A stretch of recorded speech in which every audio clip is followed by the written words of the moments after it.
എല്ലാവർക്കും like and live ടിവിയിലേക്ക് സ്വാഗതം. ഇപ്പോൾ നിങ്ങൾ കണ്ടുകൊണ്ടിരിക്കുന്നത് സാധാരണ തൊട്ടാവാടിയാണ്. ഇതിൽ നിങ്ങൾക്ക് മനസ്സിലാകും, ഇതിൻ്റെ മുള്ളുകൾ ആകെ ഒരു മുള്ളു മാത്രമേ ഒരു തണ്ടിൽ കാണുന്നുള്ളൂ. ഈ പോയിന്റിൽ ഒരു മുള്ളു മാത്രമേ കാണുന്നുള്ളൂ. ഇതാണ് വയലറ്റ് കളറിലെ പൂവാണ് ഉണ്ടാകുന്നത്. ഇതാണ് സാധാരണ തൊട്ടാവാടി. ഇനി നമുക്ക് ആനത്തൊട്ടാവാടി എന്താണെന്ന് നോക്കാം.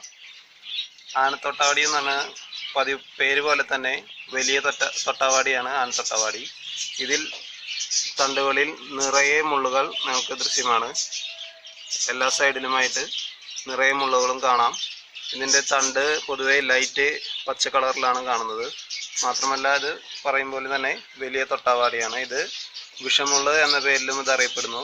ഇത് ആടുകൾക്കും മറ്റു മൃഗങ്ങൾക്കും കൊടുക്കാൻ പാടില്ലാത്തതാണ്. ഇതാണ് ആനത്തൊട്ടാവാടി എന്ന് പറയുന്നത്. പറയുന്നത് പോലെ തന്നെ ഇത് വളരെയധികം പടർന്നു പന്തലിക്കുന്ന വലിപ്പമുള്ള തൊട്ടാവാടി ഇനത്തിൽപ്പെട്ടതാണ്.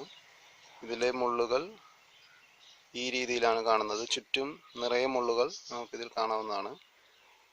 ഇത് വിഷമുള്ള എന്ന പേരിലാണ് പൊതുവെ ഇത് അറിയപ്പെടുന്നത്. ഇതൊരു കാരണവശാലും പോത്തുകൾക്കോ ആടുകൾക്കോ പശുക്കൾക്കോ മറ്റ് മൃഗാദികൾക്കോ ഒന്നും നൽകാൻ പാടുള്ളതല്ല.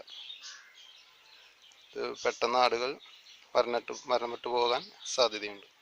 യൂട്യൂബിലെ പല വീഡിയോകളിലും സാധാരണ തൊട്ടാവാടിയാണ് ആനത്തൊട്ടാവാടി എന്ന പേരിൽ കാണിക്കുന്നത്. അതിനാലാണ് ഞാൻ ഈ ആനത്തൊട്ടാവാടി എന്ന ഈ വീഡിയോ നിങ്ങൾക്ക് മുന്നിൽ അവതരിപ്പിച്ചത്.